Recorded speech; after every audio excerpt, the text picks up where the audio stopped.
Yan, magluto po tayo ng Bicol Express.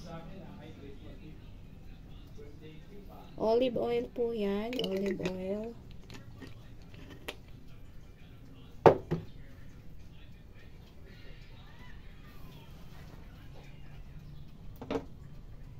Then mag-a-add. Lagay na po natin ang bawang.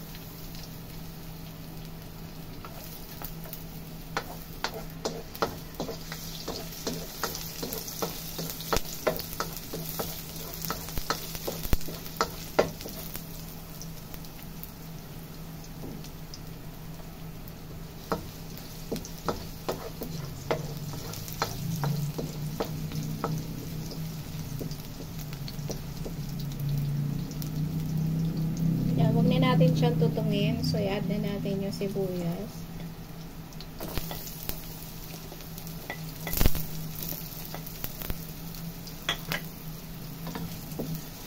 Haluin-luin natin.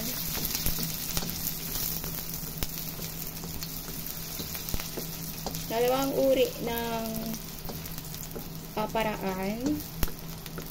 Ang paraan na pagluluto ng Bicol Express ay may dalawang uri. Tawag sa amin nun, padagos. Yung diretso gata, kukuluan mo, then nalagay mo na yung mga ingredients. Pero yung turo ko ito yung parang mas advanced or dito neto sa Kabihasnan. Sa probinsya kasi, matik yun pag magagata ka. Lalagay mo na lang yung gata. Then, sa halo-halo na mekos-mekos na lahat ng ingredients. Ayan, medyo okay na yan. Huwag na nating palutuin ng maigi kasi para hindi lumasa sa gulay. So, i-add ko na yung pork. Ayan, ganyan karami. Dami.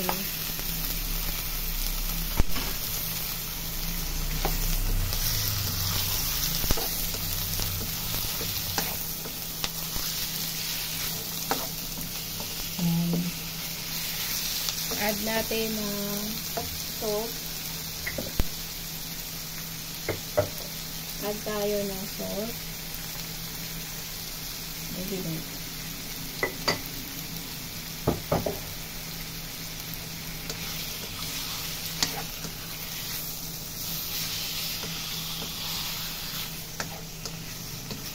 Diyos ko Lord, nakalimutan ko yung alamang.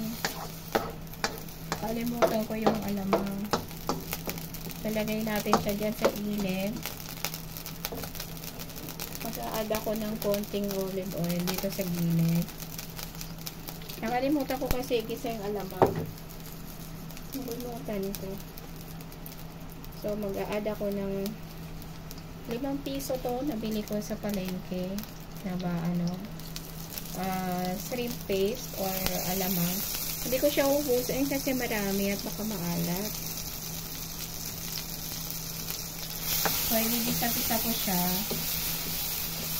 Kasi nalimutan ko, dapat una to eh.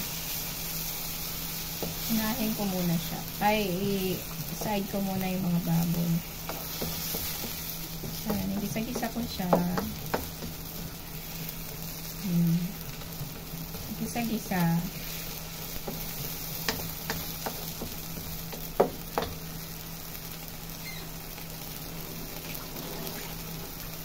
Nakakalimutin na talaga ako. Ayan, isa ko siya sa gilid. Okay na yan, ihalo na natin.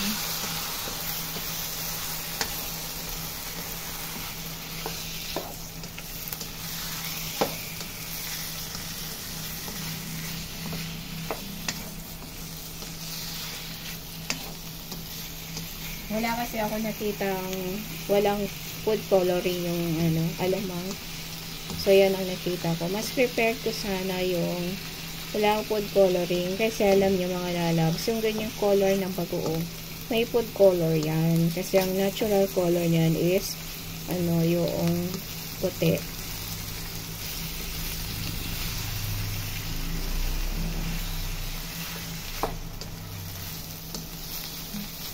Dahil nilagyan ko na siya ng asin at bagoong. Diyos ko Lord, maalat na yan. Nalimutan ko kasi. Sana mamaya, pag naluto siya, hindi siya ganun kaalat. If ever man, igawa natin ang paraan. Makakalimutin kasi ako. May iniisip kasi ako. Ganun kasi ako. Pag may iniisip ako, nalilimutan ko yung mga ginagawa ko. Cover ko lang to ng saglit para talagang maluto yung baboy.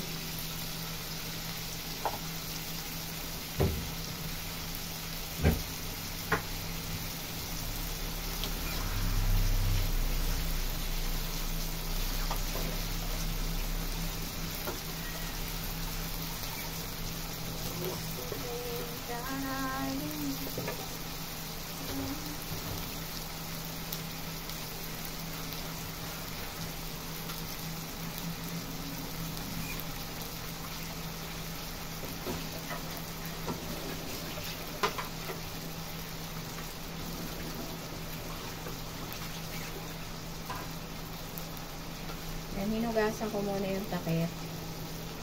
Ayan, cover natin siya. Cover natin siya na ilang minuto guys, maluto siyang konti. Ayan, muna natin siya ng ganyan.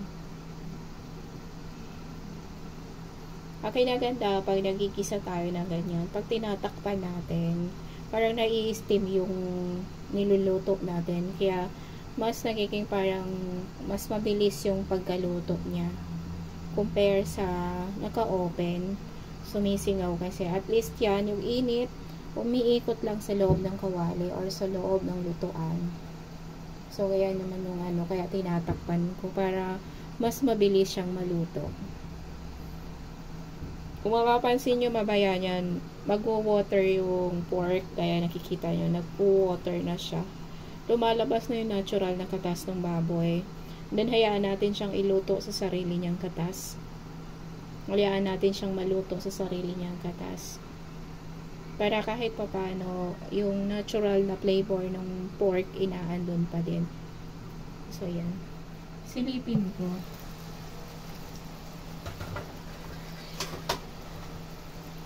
Nahaluin natin. Haluin natin siya. So, yun, nagkatas siya, oh. Yan yung natural na sabaw or katas ng baboy. Sa luto kong ito, kailangan may taba-taba talaga. Kung nakikita nyo, may tabak siya. Ito yung kasim part. So, kasim na baboy ito. Malambot na part ito. Pag magluluto po kayo ng ganito, make sure na ang nalagay nyo part na baboy is kasim para mas tender. Kasi masarap kumain pagka kinasain nyo is malambot. So, at this point, tatakpan ko ulit siya.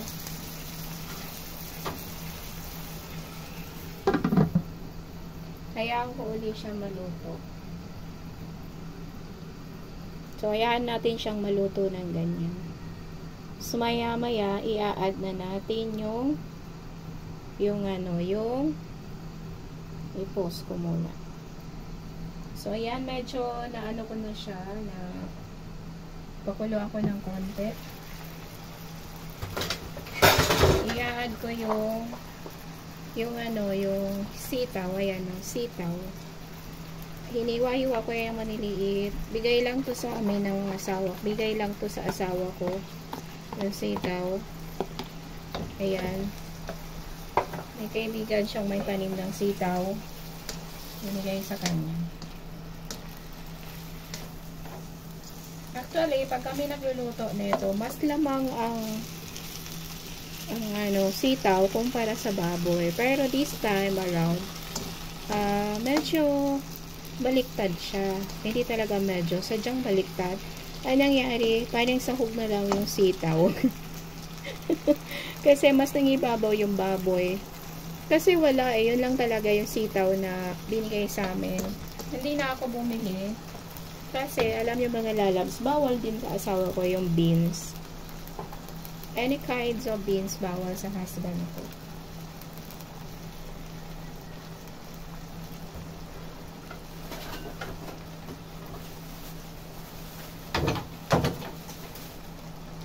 Pero dahil na-miss niya na yung yung Bicol Express, niluto ko na yan. So, yan, mag-a-add ako ng ikalawang gata. Ito yung ikalawang gata. Ayan. Ayan, todo ko na siya.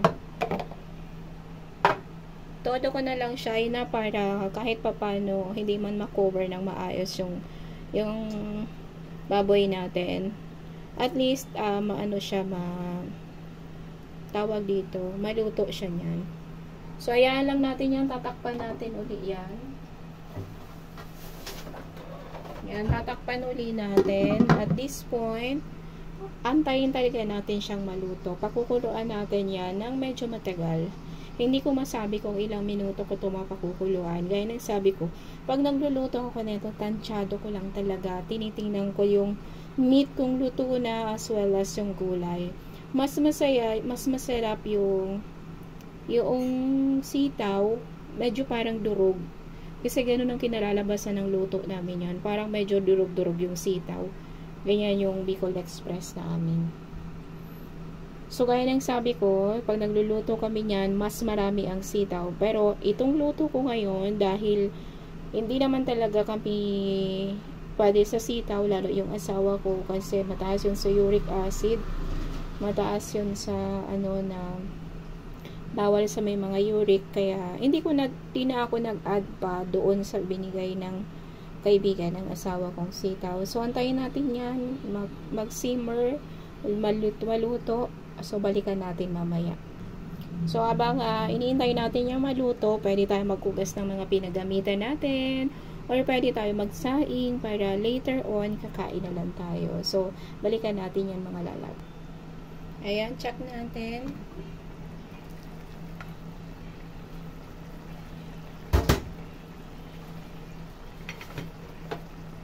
Nakapag na ako, salang ako ng sinaing. Tapos nakapag hugas na ako ng mga ginamit. Ayan. Ayan, kahit yung nasabaw siya, oh. Sabaw siya. Pero hindi naman siya natangnaob ng sabaw. Tayin pa rin natin siya kumulo. Nagbuo-buo na yung gata, oh. Pero hindi pa yan ang totally gata. Meron pa tayong kakang gata mamaya. Takpan uli natin yan para mas madaling maluto. Tatakpan uli natin.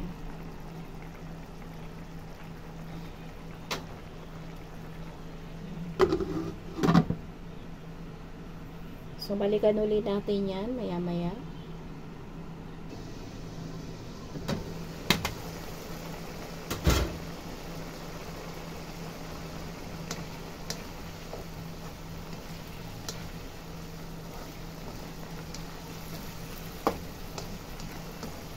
Yan, luto na siya. Actually, luto na siya.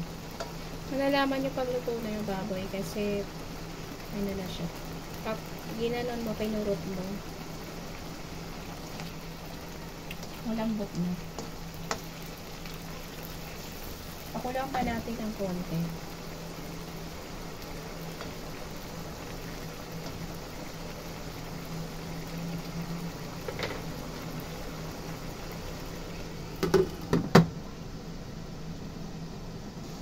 Yan, i-check ulit natin.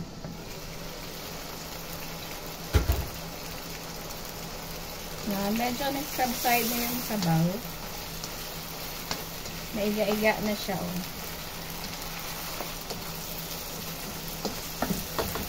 I-add ko na yung sili. Yung ginayat ko.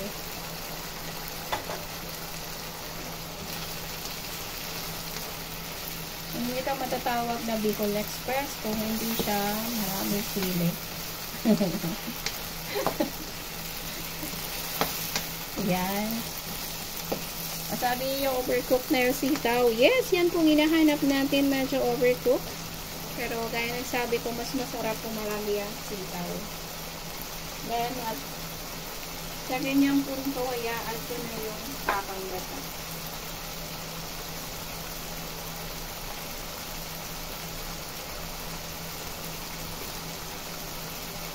Yung kakang gata po is purong-purong gata po yan.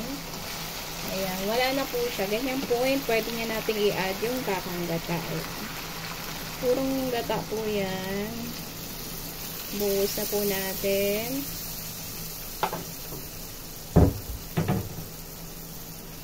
Ayan. Haluin natin. Pag magagata po kayo ng ganyan, hanggat hindi po yan kumukulo, wag po natin titigilan ang halo. Para hindi magbuo-buo yung gata.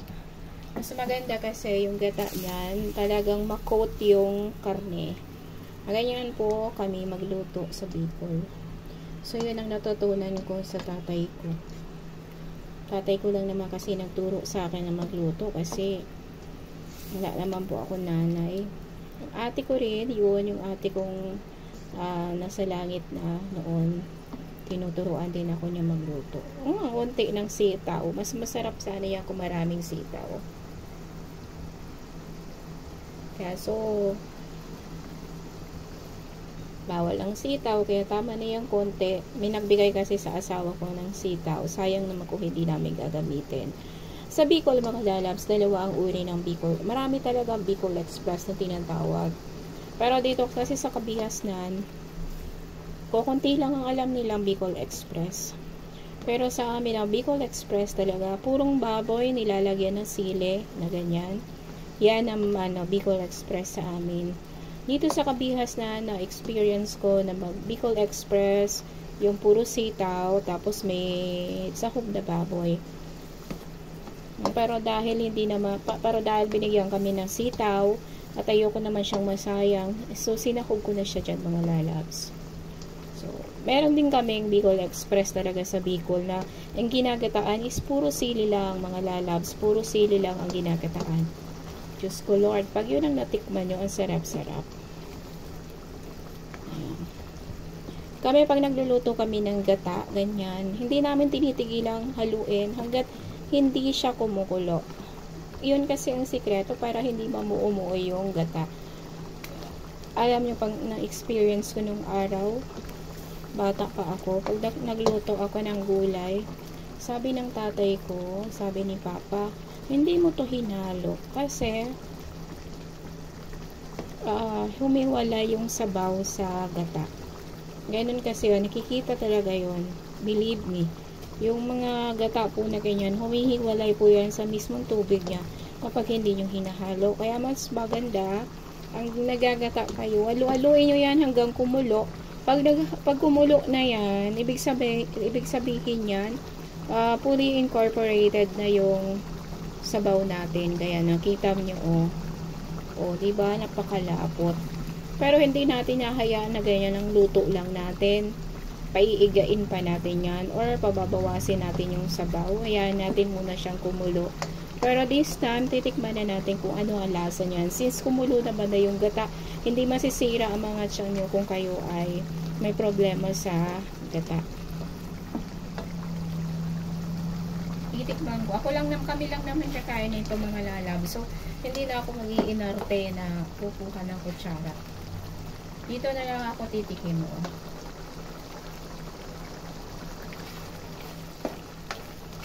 Ang sarap na. Hindi naman siya sobrang anghang. Sa totoo lang, hindi siya maanghang. Dito ang dami niyang sili, hindi siya maanghang. Actually, parang yung walang anghang eh. Siguro mag-a-add pa ako ng sili. Check ko kung may sili pa ako. Ayan, wala na ako sili. Sagat yung sili na yan. So, okay na yan. Kita nyo marami pang sabaw, marami pang sabaw. Naparami kasi yung kakagata ko. Kaya masayang inilagay ko na lahat. Hayaan na lang natin yan na naiga. Naiigayin na lang natin yan. So, para maiga yan, takpan uli natin.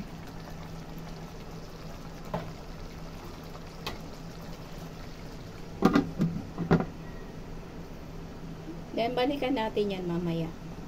So, ayun, nakahanap ako ng sili sa rep. Mag-a-add ako ng sili labuyo.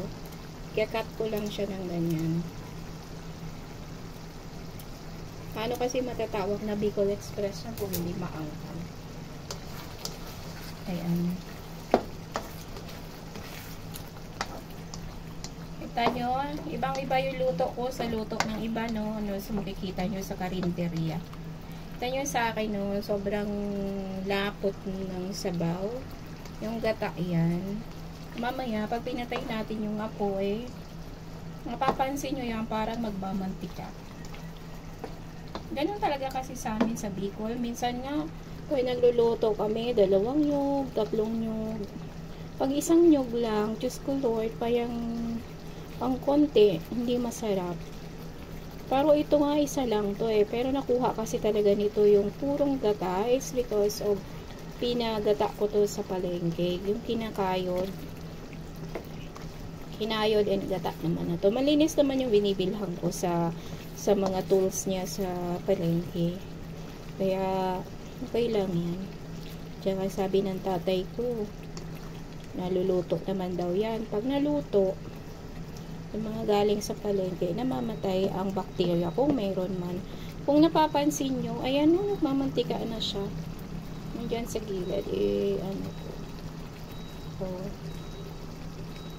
nagmamantika na siya, ayan o, nagmamantika na siya.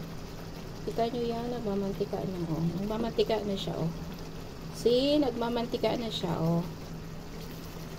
Okay na yan mamaya, luto na yan. Pwede na natin itong hanguin. Pero gusto ko kasi medyo konti lang ang sabaw. Kaya ako pa siya na maluto-luto pa.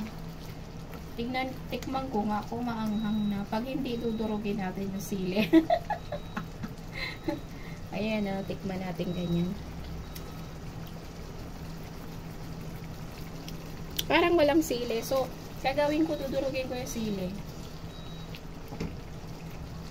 Parang walang anghang. Naniwala pa kayo sa amin noon, pagkakain kami, may platito kami puno ng siling labuyo. Nandun habang kumakain, nagngangata ng siling labuyo. Tatanong nyo, hindi ba kayo nagkakaroon ng almoranas? Hindi naman po. Pero kasi ako noon, hindi naman talaga ako ganun kaano sa sili. Siyempre, bata pa. Hindi ganun kataas ang tolerance ko sa anghang. O, nagmamantika na yung ano ko. O, nagmamantika na siya, nakikita niyo yung gilid, nagmamantika na siya. Papatayin ko na to kasi nasobrahan naman siya ng sabaw. Makikita niyo mamaya yung result nito. Yes, Lord. Ayan, lamig-lamig na yan. Nasarap na yan, hindi na ako nag-add ng salt kasi may alamang naman siya. Thank God, yung alamang niya hindi ganun kaalat. Kaya, hindi siya talaga umalat. Usually kasi yung alamang ko, hinuhugasan ko yon bago ko isahog sa mga lutuin ko. Hindi siya ganong kaalat. Kaya napansin nyo, oh, ayan na yung result, no? Ulam ko. Oh. Kung talaga marunong kayo magluto, makikita nyo yung sarap niyan. Kasi yung sauce nung luto ko is kumapit talaga siya sa baboy. Ayan, kain na po tayo mga lalabs. Ayan. Ayan ang aking Bicol Express. Ayan, Bicol Express ko na po yan.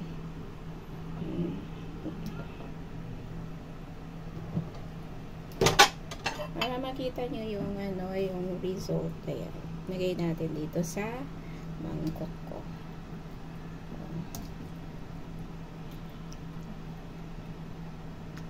Sabihin nyo masabaw. Oo, masabaw na sobrahan kasi tayo sa gata. Pero okay lang yan. Kasi gusto naman ng anak ko may sabaw. Ayan po mga lalabs, ang Bicol Express ko. Sabihin nyo nadurog yung sitaw. Yes po, dinudurog talaga namin yan. Ewan ko sa inyo kung hindi. Pero sa akin dinudurog ko yan. Ayan po yung result. So, ayan. Enjoy mga lalabs. Bye-bye. Ayan po. Aray ka mainit.